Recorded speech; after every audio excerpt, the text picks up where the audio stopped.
Hello friends, I am Anita Shokan और आपका आपके यूट्यूब चैनल अनीता शोकन पर स्वागत है।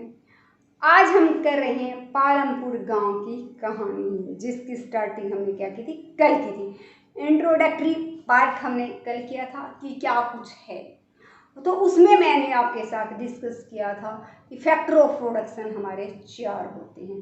तो वो तो आप जब एज फैक्टर ऑफ प्रोडक्शन की बात लार्ज स्केल पर करते हैं, जब भी पूछा जाता है, लेकिन आपकी बुक में जिस प्रकार से आपको यूज करने हैं वो फैक्टर ऑफ प्रोडक्शन मैं आपको करवा रही हूँ। कि पानी के 4 साधन, भूमि है कि पाँव रखोगे तो 2 गज जमीन तो चाहिए चाहिए। सबसे पहला फैक्टर हमारा भूमि होता है, फिर श्रम होता है, पूंजी होता है और चौथा उद्यमी होता है।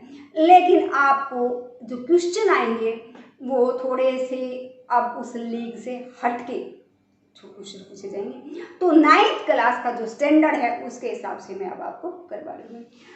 अब जो हमारा पहला ही है लैंड, फर्स्ट फैक्टर हमारा लैंड है। तो हम देख चुके हैं क्या कुछ है लैंड, कि भगवान के द्वारा ये प्राकृतिक उपहार है, हमें दिया हुआ, भगवान ने हमें दिया। तो इसमें उसकी उर्वरा शक्ति वगैरह, जो पानी वगैरह है, वो सारा कुछ आ जाता है जो नेचर के द्वारा हमें प्रदान किया गया। तो धरती है हमारी, चाहे फैक्ट्री लगाएं, चाहे खेती करें, चाहे कोई रेडी लगाएं, धरती पहला साधन है, वो हमें चाहिए ही चाहिएगी।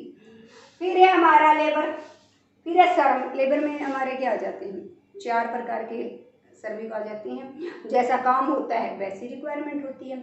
स्किल्ड, अनस्किल्ड आ जाते हैं। स्किल्ड में क्या है कि उनको कोई हुनर आता है, काम करना आता है। जिस प्रकार से कहें कि मेरा ये सूट सिल दे, अब मुझे आता ही नहीं तो मैं क्या सिल दूँ। तो स्किल्ड लेबर वो होता है जिसको वो कार्य करना आता है। अब दर्जी का कार्य जिसको आता है वही सिल सकता है, तो वो स्किल्ड है। अनस्किल्ड का मतलब क्या है कि कोई बोझ उठाना है, पहले से कोई ट्रेनिंग मिली उसने, लेकिन बोझ तो कोई उठा सकता, मैं भी उठा सकती हूँ। तसला सिर पे रख कर, या कोई बोरी वगैरह थोड़ा सा कूड़ा पड़ा हुआ वो बाल डालने के लिए कहा, तो किसी भी चीज़ में उसको उठा करके वो क्या कर सकता है, डाल सकता है। 2 ईंट यहाँ से वहाँ रखनी, तो वो अनस्किल्ड लेबर होता है। फिर एजुकेटेड होता है, एजुकेटेड पढ़ा लिखा। अब एजुकेटेड में क्या है, जो कोई क्लरिकल वर्क है या पढ़ाने का कार्य, वो तो कौन करेगा, वही श्रमिक करेगा। जो एजुकेटेड है, जिसको लिखना ही नहीं आता, वो कैसे करेगा, वेतन का हिसाब किताब जोड़ जमा घटा करना है, कंप्यूटर पर कैलकुलेशन करनी है, वो तो वही व्यक्ति करेगा ना जो एजुकेटेड है। उसके बाद अनएजुकेटेड या इलिटरेट, जिसको आप कह सकते हैं अनपढ़ व्यक्ति। अनपढ़ व्यक्ति तो क्या होता है हमारा, बहुत सारी ऐसी जगह होती हैं जहाँ पर शारीरिक कार्य करवाया जाता है। मान लो हम कहें कि जो ईंट ढोने का कार्य है हमारा, बजरी रेती ढोने का कार्य, मजदूर के जो कार्य होते हैं बहुत सारे एग्रीकल्चर में भी होते हैं, और इंडस्ट्री में भी बहुत सारे ऐसे कार्य होते हैं जो अनपढ़ व्यक्ति कर सकते हैं। तो ये हमारा 4 प्रकार का लेबर होता है। ये अपनी सेवाओं को क्या बेचते हैं, दूसरों को बेचते हैं। खेती में तो वो होते हैं जिनके पास खेती नहीं, वो क्या करते हैं, दूसरों के खेतों में मजदूरी करने जाते हैं। तो वो हमारे क्या हो गए, इसी में आगे लेबरर, श्रमिक हैं वो, कि उनके पास अपनी जमीन नहीं है। दूसरा, गांव में पालमपुर का एग्जाम्पल ले रहे हैं हम, तो ध्यान में क्या रखना है, पालमपुर। दूसरा, वो व्यक्ति हैं जो क्या करते हैं, जिनके पास खुद की थोड़ी सी जमीन है, 1 हेक्टेयर 2 हेक्टेयर से कम की जमीन है, वो भी क्या करते हैं कि कुछ टाइम्स अपने खेत में काम कर लेते हैं। जब खेत में काम नहीं होता तो साथ की किसी फैक्ट्री में या किसी दूसरे के खेत में काम करने के लिए चले जाते हैं। तो इसमें उसी प्रकार फैक्ट्रियाँ हैं, उसमें अनपढ़ और पढ़े लिखे, ये 4 प्रकार के हमारे श्रमिक होते हैं। फिर हमारा फिजिकल कैपिटल, कैपिटल भौतिक पूंजी। अब भौतिक शब्द लग गया, क्या अर्थ है भौतिक, भौतिक चीजें वो होती हैं जिनको हम देख सकते हैं, छू सकते हैं। ये मार्कर है, ये भौतिक है, ये मुझे आंखों से दिखाई भी देता है, इसको मैंने टच भी किया है। लेकिन सेवाएं जितनी भी होती हैं, अब अभौतिक चीजें देखो। अभौतिक क्या है, जिसको हम देख नहीं सकते, छू नहीं सकते, उसको हम क्या कर सकते हैं, फील कर सकते हैं। हवा आ रही है, मुझे गर्मी नहीं लग रही तो मुझे फील हो रहा है, मुझे पता चल रहा है हवा आ रही है, लेकिन न मैं उसको देख सकती हूँ, न मैं उसको टच कर सकती हूँ, न मैं उसको अपनी मुट्ठी में कैच करके रख सकती हूँ। उसी प्रकार से आपको फील हो रहा है, कोई बोल रहा है कि आपको टीचर पढ़ा रहा है, लेकिन उस आवाज़ को आप ना देख रहे हैं, ना छू रहे हैं, ना उसको कैच करके रख रहे हैं, तो वो क्या है, हमारी अभौतिक है। तो सेवाएं जितनी भी होती हैं वो अभौतिक होती है, वस्तुएं जितनी भी होती हैं भौतिक होती है। तो 100 रुपये का नोट है, उसको भी हम देख सकते हैं, छू सकते हैं, वो भी हमारे क्या है, भौतिक पूंजी में आता है। तो भौतिक पूंजी हमारी क्या है, 2 प्रकार की होती है। एक है फिक्स कैपिटल, दूसरा होता है वर्किंग कैपिटल। फिक्स्ड स्थायी पूंजी, वर्किंग कार्यशील पूंजी। स्थायी पूंजी वो होती है जो एक बार ले ली तो बहुत सारे सालों तक क्या रहेगी, वो अपनी सेवाएं हमें देती रहेगी। वो फिक्स्ड है, हर रोज रोज उसको चेंज नहीं करना। अब इस प्रकार से भूमि है, फिक्स कैपिटल है। मशीनरी है, वो भी फिक्स कैपिटल है कि एक बार लगा ली बहुत सारे सालों तो वही मशीन 15-20 साल तक चलती रहेगी। उसी प्रकार से हमारी क्या है, इक्विपमेंट हैं, टूल्स जो आप कह रहे हैं, औजार हैं, थ्रेसर है, करपैन है खेती के लिए, तो ये फिक्स कैपिटल है, हर रोज रोज नहीं चेंज करते इसको। एक बार करपैन ले ली, एक बार ट्रैक्टर ले लिया, अगले 15-20 सालों तक हम नाम नहीं लेते, वही अपनी सर्विस हमें देता रहेगा। तो बंधी पूंजी या स्थायी पूंजी होती है जो लगातार बहुत सारे सालों तक अपनी सेवाएं हमें देती रहेंगी, हमें रोज रोज नहीं खरीद रही। तो हमें ये कैपिटल हमारी कौन सी है, खेती में तो हम क्या कहेंगे, ट्रैक्टर है, थ्रेसर है, करपैन है, वो सारी मशीनें और जो बिल्डिंग्स हैं वो हमारी क्या है, फिक्स कैपिटल है। अब वर्किंग कैपिटल है जो हमारी डे टू डे रिक्वायरमेंट को कंप्लीट करती है, कि हर रोज के खर्चे जिसमें आते हैं, कच्चा माल वगैरह है, वो हमारा क्या है, रोज काम करते हैं उतना लगता है, तो ये हमारी क्या होती है, जो रॉ मटेरियल्स वगैरह हैं, ये हमारी क्या होती है, वर्किंग कैपिटल होती है, कार्यशील पूंजी होती है। अब एक छोटा सा एग्जांपल, आप स्कूल में हर कोई जाता है तो स्कूल का एग्जांपल लेके देखो। स्कूल में क्या है, मेज लगी हुई हैं, चेयर्स लगी हुई हैं, फैन लगे हुए हैं, कंप्यूटर लगे हुए हैं, बिल्डिंग्स हैं, वो सारी क्या है, हमारी फिक्स्ड कैपिटल है, हर रोज नहीं लगाता। लेकिन डे टू डे वर्क करने के लिए ब्लैक बोर्ड पर मार्कर यूज कर रहे हैं या चाक यूज किया जा रहा है, तो वो क्या है, हर रोज खत्म होता जाता है, दोबारा नई रिक्वायरमेंट आती है। उसी प्रकार से प्रिंटिंग जो आपकी मशीन है, प्रिंटर में आप क्या है, कागज यूज कर रहे हैं, वो कागज खत्म हो रहा है, नेक्स्ट डे नया कागज हमें चाहिए, तो वो हमारे क्या है, डे टू डे खर्चे हैं हमारे, तो वो कार्यशील पूंजी है, उनके बगैर भी काम नहीं चलेगा। ऑयलिंग करनी है उनमें तो इंक वगैरह है, तो ये सारे आपके क्या हैं, हमारे वर्किंग कैपिटल है, जिनके बगैर हमारा डे टू डे का काम कंप्लीट नहीं हो सकता। अब इसके बाद आपकी जो आती है, कई बार आपसे पूछ लिया जाता है फिक्स कैपिटल के 2 एग्जांपल्स दो, वर्किंग कैपिटल का कोई एग्जांपल दो, 1 नंबर के क्वेश्चन में या 2 नंबर के क्वेश्चन में पूछ लिया जाता है फिक्स कैपिटल क्या, स्थायी पूंजी क्या है, उसका उदाहरण दीजिए। तो अब आप क्या हो गए, एबल हो गए इस क्वेश्चन का आंसर देने के। अब ह्यूमन कैपिटल है मानव पूंजी, तो देखिएगा इन डिटेल तो हम क्या करेंगे, नेक्स्ट जो चैप्टर है वो सारा आपका मानव पूंजी का ही, वहाँ पर हम बहुत लंबे चौड़े डिटेल के साथ इसको करने जा रहे हैं। तो यहाँ पर भी हमारा क्या, मानव में जब कोई दक्षता, कोई उसके अंदर प्रशिक्षण, हम कह सकते हैं जब उसके अंदर नॉलेज आ जाती है तो वो हमारा क्या होता है, मानव पूंजी कहते हैं। तो इसी जो अब आप कहोगे कि लेबर भी लिख दिया, ह्यूमन कैपिटल भी लिख दी, लेबर में तो सारी जनसंख्या आगे, चाहे उसमें स्किल है नहीं है, लेकिन यहाँ तो सिर्फ क्या आएंगे, स्किल्ड ह्यूमन बीइंग ही शामिल किए जाएंगे, जिनमें योग्यता है, जिसमें कोई दक्षता है उस कार्य को करने की, कि अपनी जीविका को खुद कमा सकता है, वो योग्यता है, लेकिन दूसरों में नहीं है। तो इसी प्रकार से क्या मेरे पास स्टूडेंट्स हैं, उसके अंदर वो एबिलिटी ही नहीं है कि वो अपनी आजीविका कमा सके, उसको 2 लाइनें एक इंग्लिश लेटर लिखने की कहती तो ही नहीं लिखी जा सकती, कोई लेटर इंग्लिश में आ जाता वो पढ़ नहीं सकता, तो वो क्या है, लेबरर में तो आ जाएगा, लेकिन ह्यूमन कैपिटल में उसको इंक्लूड नहीं किया जाएगा। अब ये तो थे आपके फैक्टर ऑफ प्रोडक्शन। अब हम एक एक फैक्टर ऑफ प्रोडक्शन को उठाएंगे, पालमपुर से इसको लिंक करेंगे और देखेंगे क्या उससे संबंधित कोई क्वेश्चन अराइज होता है या नहीं।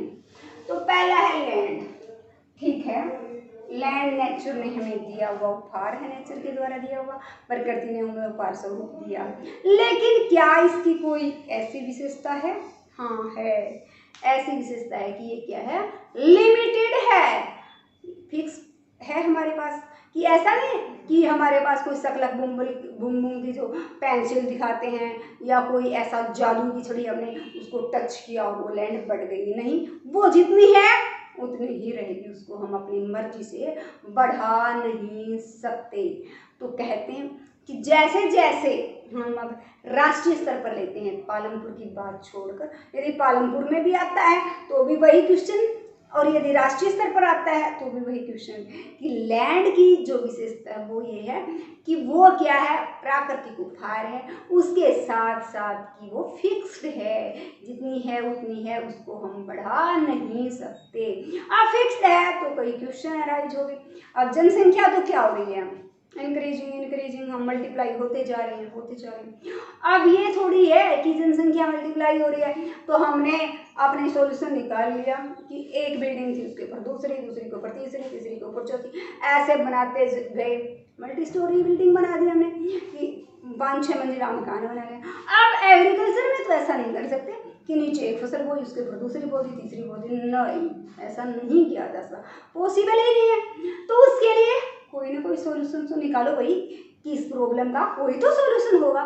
तो उसके लिए कि जब लैंड फिक्स्ड है, जनसंख्या बढ़ती जा रही है, तो क्या करें, तो किस प्रकार से प्रोडक्टिविटी को हम बढ़ाएं, तो है हमारे कि भूमि की उत्पादकता को किस प्रकार बढ़ाया जा सकता है कि जनसंख्या बढ़ गई, खाने के लिए अनाज ज़्यादा चाहिए, भूमि उतनी ही है, तो हम कैसे उत्पादन को बढ़ाएं। तो एक क्वेश्चन है, पालमपुर में भूमि की उत्पादकता को किस प्रकार बढ़ाया जा सकता है, या आप राष्ट्रीय स्तर पर लो कि राष्ट्रीय स्तर पर सीधा ऐसे ही आएगा, राष्ट्रीय स्तर नहीं लिखा होगा कि भूमि की उत्पादकता को किस प्रकार बढ़ाया जा सकता है। तो हर गांव पालमपुर की तरह नहीं होता, पालमपुर तो एक आइडियल गांव का एग्जांपल्स लिया हुआ है, वहां पर अपनी क्या है इरिगेशन फैसिलिटी वगैरह है, लेकिन हर गांव में ऐसा नहीं होता। तो अब आप देखिएगा कि भूमि की उत्पादकता को कैसे बढ़ा सकते हैं। एक तो उसमें हमारा क्या होता है, मिक्स्ड क्रॉपिंग होता है,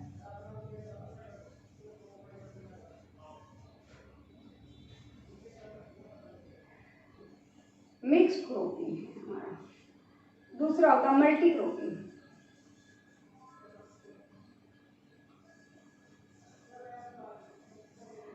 क्रॉपिंग, बहुफसली खेती, मिक्स्ड मिलकर बोना। मिक्स्ड क्रॉपिंग में तो हमारा क्या होता है कि एक ही टाइम में एक खेत में हम क्या कर सकते हैं, कई क्रॉप्स को मिक्स बो सकते हैं कि एक पूरे खेत में एक फसल बोने की बजाय हम क्या कर सकते हैं 2 या 3 फसलें बो सकते हैं, क्योंकि एक फसल का हो सकती है पैदावार कम और दूसरी की पैदावार क्या हो जाएगी, ज़्यादा हो जाएगी। तो इस प्रकार से मिक्स क्रॉपिंग में तो क्या होता है, इस तरह से रबी के टाइम में रबी की 3 फसलें बोई जाती हैं, तो वो ये है कि पशुओं का चारे वगैरह वाली फसल बोई जाए, बाजरा, या जिस प्रकार हम कहते हैं ना वर्षा के मौसम में वो फसलें बोई जाती हैं, वो फसलें हम बो सकते हैं कि एक टाइम में। अब हम रबी का टाइम ही लेते हैं तो उस समय में एक ही समय में हम क्या बो सकते हैं 2 या 3 फसलें खेत में बोकर अपनी प्रोडक्टिविटी को बढ़ा सकते हैं कि एक फसल बाई चांस कम हुई तो दूसरी सारी खेत में एक जैसी बो देते तो किसान क्या हो जाता, तबाह हो जाता, कोई फसल को कोई बीमारी लगी वो नहीं हो पाई। लेकिन हमने क्या कर दिया, फसलों को मिक्स करके बोया है, 3 किले से तीनों में अलग अलग फसल बोई है, लेकिन वो है सेम टाइम पीरियड में, तो हमारा क्या होता है मिक्स्ड क्रॉपिंग कहलाती है। अब मल्टी क्रॉपिंग में क्या है हमारा बहुफसली कि कई फसलें हम बो दें, अब उसमें सेम टाइम में नहीं अलग अलग टाइम में, कि जिस प्रकार से बारिश का मौसम है हमने क्या है पशुओं का चारा वगैरह बाजरा वगैरह बो दिया, उसके बाद जब बीज का टाइम आया ये कटने के बाद तो हमने आलू वगैरह कर लिया, और अक्टूबर नवंबर में हमने फिर से क्या बो दी, उसमें किलों में गेहूं बो दी, तो उससे हमने क्या ले ली 3 फसल ले ली, लेकिन तीनों फसल ले किस किस टाइम में हमने अलग अलग टाइम में ली है, उसको टाइम पीरियड के अकॉर्डिंग डिवाइड करके। या हम ऐसे भी कह सकते हैं कि मल्टी क्रॉपिंग है हमने, कि कई क्रॉपिंग इस प्रकार से हमने हेर फेर करके बोई हैं कि पहले में जब हमने क्या बोई कपास की फसल बोई, कपास ने क्या की भूमि की उर्वरा शक्ति को पूरे से निचोड़ दिया, कपास में सबसे ज़्यादा जो है उर्वरा शक्ति का ह्रास होता है, घटती है। अब नेक्स्ट टाइम में हमने उस पर क्या बो दिया, अगले सीजन में मूंग बो दिया, ताकि जितनी उर्वरा शक्ति कम हुई थी उतनी उर्वरा शक्ति फिर से क्या कर ली, अटेन कर लेगी, नेक्स्ट टाइम में फिर से वो बोलेगी। तो इस प्रकार से हम मल्टी क्रॉपिंग में क्या करते हैं, पूरे विद इन द ईयर, यहाँ तो हमने 6 मंथ लिया तो 6 मंथ में ही बोनी है वो 2-3 फसलें में इकट्ठी, लेकिन यहाँ पर विद इन द ईयर, एक साल में, कि रबी की फसल में कुछ बोते हैं, फिर खरीफ की फसल में इस प्रकार से बोते हैं कि हमारा प्रोडक्शन क्या उसकी ज़्यादा से ज़्यादा हो उसकी, और दोनों के बीच में जो टाइम बचता है उसमें हम कुछ ना कुछ प्रोड्यूस कर सकते हैं, सब्जियां उगा सकते हैं, आलू वगैरह उगा सकते हैं। तो इस प्रकार से हमारा, अब इसके अलावा क्या कोई ऐसा स्टेप है जिसके द्वारा हम भूमि की उत्पादकता को बढ़ा सकते हैं? तो हाँ है। तो कौन सा स्टेप है? वो है हमारा इरिगेशन, सिंचाई। क्योंकि बहुत सारे, आपको क्या हो गए प्यारे पालमपुर में सिंचाई की नहीं, बहुत सारे क्षेत्र ऐसे होते हैं जहाँ पर सिंचाई सुविधाएं नहीं होती। जब सिंचाई की सुविधाएं वहाँ पर क्या होती है, खेती मानसून का जुआ होती है, मानसून हो गई तो गर्मी वाली फसल तो हो जाती है, इन सर्दियों में मानसून नहीं होती तो सर्दियों में वो फसल होती नहीं, वहाँ पर पूरे साल में क्या ली जाती है, एक फसल ली जाती है। तो यदि वहाँ पर हम कहेंगे कि इरिगेशन फैसिलिटी दे दी जाए, सिंचाई की सुविधाएं प्रदान कर दी जाए, तो साल में क्या होगी, 2 फसल पैदा होंगी, 2 फसल पैदा होंगी तो हमारा प्रोडक्शन क्या होगा, इंक्रीज होगा। और इसके साथ साथ फिर हमारा क्या है, इलेक्ट्रिसिटी, कि लोगों को, जो किसान हैं उनको क्या करवाई जाए, इलेक्ट्रिसिटी प्रोवाइड करवाई जाए, ताकि वो क्या कर सकें, अपना प्रोडक्शन ज़्यादा। अब आप कहोगे कि इलेक्ट्रिसिटी का और खेती का क्या संबंध? देखो, पानी खेती इसमें किस में से लगता है, कि नहरों के द्वारा लगता है, लेकिन यदि हमारी बिजली की व्यवस्था हो तो अंडरग्राउंड वाटर, नलकूपों के द्वारा, कुओं के द्वारा हम आसानी से प्राप्त कर सकते हैं। कि जो काम हमने कहा ना, रहट पालमपुर में आएगा कि पहले कार्य रहटों से किया जाता था, तो कुएं से पानी निकालने का काम कौन देते, रहट, बैल के माध्यम से बैल उस रहट को खींचता था पानी, तो कितना क्षमता होगी, कितना खींच लेगा, नहीं। लेकिन अब क्या है, बिजली आने से, कुओं से या नलकूपों से एक हमने बटन दबाना है, कितना ही पानी निकाल सकते हैं। तो इस प्रकार से हम कह सकते हैं कि बिजली ने बहुत दूर तक से हमारा पानी का प्रबंध कर दिया है, और आसान भी है, इजी भी है और सेफ भी है। तो इस प्रकार से पहले जहाँ पशुओं की दुर्गति हो जाती थी, सारा दिन चलते रहते थे वो बैल बेचारे, रैट को खींचते रहते थे और पेट में पानी नहीं लग पाता था।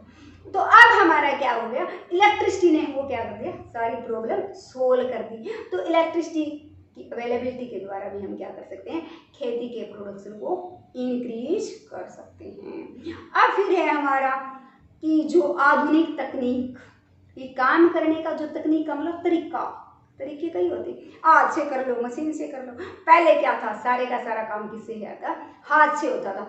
आपने थोड़ा बहुत देखा हो तो देखो, गांव वगैरह के हो तो वहां पर क्या, दाती लेकर कटाई की जाती थी, हाथ से गेहूं काटते थे, तो कितना टाइम लग जाता था और कितनी मानव शक्ति की जरूरत पड़ती थी। अब क्या आ गई, आधुनिक तकनीक में करपायन आ गई, एक ही रात में सारा खेत खाली है।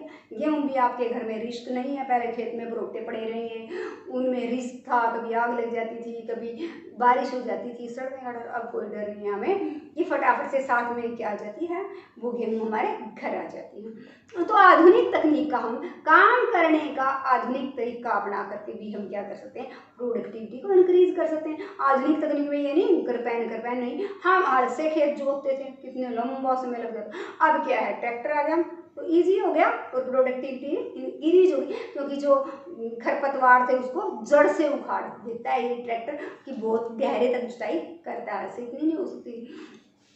तो उसी प्रकार से हमारा जितने भी अन्य चीज़ें हैं, थ्रेसर है, थ्रिलिंग मशीन है, वो और भी जितनी भी चीज़ें हैं, कि जो टूल्स हैं हमारे, वो के आगे बढ़िया बढ़िया मशीनें आ गई, तो वो आधुनिक तकनीक है। उसी प्रकार से आधुनिक तकनीक में हम क्या, आधुनिक यंत्र हो गए, ये तो आधुनिक जो हमारे बीजों का प्रयोग करके।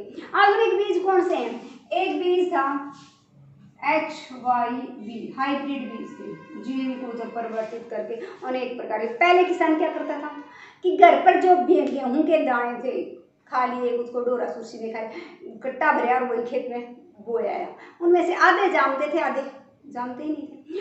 अब क्या है, बंद सिस्टम, अपने घर वाले नहीं, हम HYV जो हाइब्रिड बीज हैं उनका प्रयोग करते हैं, उससे पैदावार क्या होती है, अच्छी होती है, क्योंकि वो ऐसे गोदामों में होते हैं जहाँ पर उनका एक भी दाना खराब नहीं होता और क्वालिटी क्या होती है, बढ़िया होती है। अनेक रंगों में गेहूं का बीज हमें उपलब्ध होता है।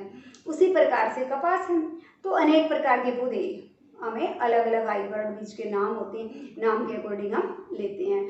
तो ये हमारा है कि HYV बीज का हम क्या कर सकते हैं, प्रयोग करके भी क्या कर सकते हैं, खेती की प्रोडक्टिविटी को इंक्रीज कर सकते हैं। एक बात ध्यान में आई है कि 1960 के दशक एग्जैक्ट क्या था, 67-68 का जो साल था, उसमें क्या किया था, जो किसान थे मुख्य रूप से हमारे क्या थे, पंजाब और हरियाणा के लगा लो, इन्होंने क्या किया था, आधुनिक तकनीक और HYV बीजों का प्रयोग किया था और खेती के उत्पादन में एक भारी मात्रा में चौंका देने वाली वृद्धि हुई थी। मुख्य रूप से गेहूं और चावल में वो हर का उत्पादन बढ़ा था, लेकिन 10 गुने से भी ज़्यादा। कहाँ तो हम कटोरा ले फिरते थे दूसरे देशों के साथ, हमें दो, अब इतना पैदा हो गया कि तुम भी लो, तुम भी लो, सभी के पास निर्यात करने के लिए भी हमारे पास बच गया। तो इतना भारी मात्रा में चौंकाने वाला हुआ, तो उसको हमने नाम दिया हरित क्रांति। तो 1967 और 68 में हरित क्रांति क्या हुई थी, कृषि के उत्पादन में होने वाली आश्चर्यजनक बढ़ोतरी, जो किसके कारण हुई, आधुनिक तकनीकों का प्रयोग करने और HYV बीजों का प्रयोग करने के कारण हुई थी। अब हम कर रहे थे कि प्रोडक्शन को बढ़ाया कैसे जाए, उसके साथ साथ हम क्या कर सकते हैं, रासायनिक खाद और कीटनाशकों का प्रयोग कर सकते हैं। कि रासायनिक, पहले गोबर की खाद तक ही सीमित है, लेकिन अब क्या कर रहे हैं किसान, रासायनिक खादों का प्रयोग करके हम उत्पादकता को बढ़ा सकते हैं। कृषि को जो हम ऐसे कह सकते हैं, कुछ खरपतवार ऐसे होते जो कृषि को नुकसान पहुंचाते, पौधों को सुंडी लग जाती, तो हम क्या कर सकते हैं, कीटनाशक दवाइयों का प्रयोग करके उनको बीमारियों से बचने, बीमारियां लगने से बचा सकते हैं। तो हम ऐसा करके उन पौधों को सुरक्षित रख सकते हैं और ज़्यादा यील्ड प्राप्त कर सकते हैं उस खेती से। तो ये हमारे कुछ, हमारे क्या थे, कुछ फैक्टर्स थे जिनके द्वारा हम क्या कर सकते हैं, कुछ तथ्य थे जिनको लागू करके हम एग्रीकल्चर के प्रोडक्शन को क्या कर सकते हैं, इंक्रीज कर सकते हैं, कि कृषि के उत्पादन को कैसे बढ़ाया जा सकता है। तो हम ये कारण देंगे कि इस प्रकार से हम क्या कर सकते हैं, कृषि के उत्पादन को बढ़ा सकते हैं। तो कृषि तो बढ़ने वाली नहीं है, अब हमें ही बढ़ाना पड़ेगा उसको किसी न किसी प्रकार से। सिर्फ हम क्या कर सकते हैं, उत्पादन को ही बढ़ा सकते हैं। अब क्या ये जो लैंड है ये सस्टेन कर पाएगी, तो हमने देखा कि 2 कारणों से, नहीं हमेशा तो सस्टेन नहीं कर पाएगी। क्यों नहीं सस्टेन कर पाएगी, इसका भी कारण है। देखो हम क्या कर रहे हैं, लगातार खाद बीज सुपर इतनी भारी मात्रा में डालते जा रहे हैं कि उसकी उर्वरा शक्ति खत्म होती जा रही है। तो लगातार तो वो सस्टेन नहीं करेगी, सस्टेन करने का मतलब कि वो आज जैसी है कल वैसी नहीं रहेगी। आज जो उत्पादन कर रहे हैं वो अपनी भविष्य वाली पीढ़ी की लागत पर करें, कि ऐसे जो मेटाबॉलिक पदार्थ आज के जो उत्पादक में है वो कल वालों को नहीं मिलेंगे। आज जो पहले का हम कहेंगे अनाज बहुत स्वादिष्ट होता था, बीमारियां नहीं थी, कैंसर का मुख्य कारण ही इसमें जो हम पेस्टिसाइड डालते हैं, जहर डालते हैं, वो है। तो हम रोगों से लड़ने की क्षमता कम क्यों होगी, क्योंकि भूमि से ज़्यादा उत्पादन लेने की एवज में हम क्या डालते हैं, बहुत ज़्यादा स्प्रे वगैरह, खाद वगैरह का हम रासायनिक खादों का प्रयोग करते जा रहे हैं। तो भोजन में जहर की मात्रा बढ़ती जा रही है। तो हमारा क्या है कि कृषि हमारी जो बहुत लंबे समय तक सस्टेन नहीं कर पाएगी, उसकी उत्पादकता को और बढ़ाने के लिए और ज़्यादा खाद बीज स्प्रे वगैरह डालेंगे। उसके साथ साथ हम क्या कर रहे हैं, अब हमें तो क्या चाहिए, हर व्यक्ति स्वार्थी हो रहा है, हमें तो आज का देखना है ना, कल की किसी ने नहीं सोची। तो आज ज़्यादा प्रोडक्शन लेने के लिए मैंने अपने ट्यूबवेल से अंधाधुंध, अभी इस बार देखो सरकार क्या कह रही, धान की पैदावार मत करो। क्यों, क्योंकि धरती का जो पानी का लेवल है वो नीचे जाता जा रहा है, पहले सोच ही नहीं थी। तो इसके कारण क्या है, हम क्या करते थे पहले, या तो बारिश के पानी का यूज करते थे या नहरों के पानी का, धरातल वाले पानी का उपयोग नहीं करते थे। अब हमने कहा कि जो हमारी इलेक्ट्रिसिटी के आने से, हमने ना आधुनिक तकनीक के आने से, ऐसे ट्यूबवेलों की, समरसीबल जो है वो लगा दिए हैं, जो धरती के नीचे तक का पानी। अब हम उस पानी का इतना ज़्यादा प्रयोग करने लगे कि वो भी बहुत ज़्यादा नीचे जा चुका है। तो धरती लंबे समय तक हम कह सकते हैं सस्टेन नहीं करेगी। उसके लिए ज़रूरी है कि हम जो खाद बीज हैं उसका आज भी उतना ही उत्पादन है, आने वाले समय में भी उत्पादन उतना ही, कि जो रासायनिक खाद बीज है उसके बजाय हम प्राकृतिक चीज़ों का ज़्यादा प्रयोग करें कृषि उत्पादन को बढ़ाने के लिए। अब उससे ये थोड़ी है कि उत्पादन 1-2 साल हमें लगेगा कि उत्पादन कम हुआ है, लेकिन वो फसल हमारी ज़्यादा स्वादिष्ट होगी, उसमें मेटाबॉलिक पदार्थ ज़्यादा होंगे, लेकिन आने वाले समय में धीरे धीरे उतना का उतना ही रहेगा। मान लो आज हम ज़्यादा खाद बीज डालकर 70 मन 1 किले की ले रहे हैं, लेकिन बगैर जो है खाद बीज डाले हमारी 50 मन होगी। ये 70 मन कल नहीं पैदा होगी, आगे इसका उत्पादन घटेगा, या आधे कट्टा डाल रहे हो रासायनिक खाद का, कल 2 मांगेगा, कल फिर आने वाले समय में 3 मांगेगा। लेकिन यहाँ हम कुछ नहीं, सिर्फ गोबर वगैरह की खाद, नीम की पत्तियों का छिड़काव, राख का छिड़काव, देसी नुस्खे अपना रहे हैं। तो यहाँ ये जो है सेहत के लिए भी असरदार है, स्वादिष्ट भी है ये फसल, और हर बार आज भी 50 मन है, कल भी 50 मन है, परसों भी 50 मन है, तो ये उत्पादन ज़्यादा बेनिफिशियल है हमारे। तो कहने का मतलब है कि हमारी जो भूमि है वो लंबे समय तक इस प्रकार जैसे हम आज प्रयोग करें सस्टेन नहीं कर पाएगी। तो स्टूडेंट्स, आज हमने एक जो मेरा लैंड टॉपिक था उसको हमने क्या किया, कवर किया। अब हम इसको पालमपुर से, कि पालमपुर में हमारे क्या थे मेन जो एक्टिविटी थी वहाँ की इकोनॉमिक एक्टिविटी, वो क्या थी हमारी, एग्रीकल्चर था। एग्रीकल्चर किस पर होता है, लैंड पर होता है। तो वहाँ पर भी जो हमारे 75% लोग क्या कर रहे थे, खेती कर रहे थे। तो खेती भी कौन से तरीके से, वो हमारे इलेक्ट्रिसिटी वगैरह का प्रयोग करके आधुनिक तरीके से खेती कर रहे थे, और खेती का जो सरप्लस था उसको वो बेच भी रहे थे। तो 3 प्रकार के किसान हमें थे, कि छोटे किसान, मध्यस्थ और फिर ऊपर की जो किसान है बड़े किसान। अब छोटे किसान तो बहुत ज़्यादा मात्रा में प्रोडक्शन नहीं कर पाते थे क्योंकि भूमि 2 हेक्टेयर से कम है।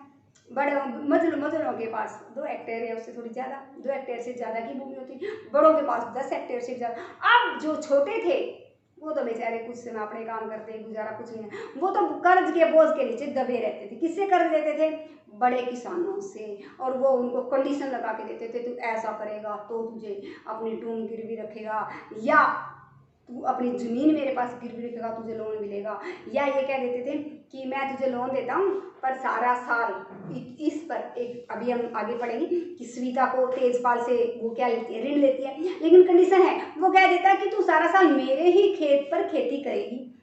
तो मानना पड़ा उसको बेचारी को, क्योंकि जिससे लोन लिया उसको तो हम आँख भी नहीं दिखा सकते। उसने उससे लोन लिया और उसने कह दिया कि तुझे मजदूरी मिलेगी 35 रुपये। अब बंद गई, बाहर वो 50 रुपये भी ले सकती थी, लेकिन अब जिससे लोन ले रखा तो दोहरा क्या होता था, वहाँ उसका शोषण हो गया। एक्सप्लॉयटेशन डबल टाइप से है, एक तो लोन लिया उसका ऋण देना, दूसरे वो किसी के यहाँ अपनी मर्जी से काम करने के लिए नहीं जा सकती, वो बाउंड हो गई कि अब उसे तेजपाल के खेत पर ही काम करना पड़ेगा, और मजदूरी भी वहाँ क्या मिलेगी, कम मिलेगी। तो इस प्रकार से उसका 2 तरीके से शोषण हुआ।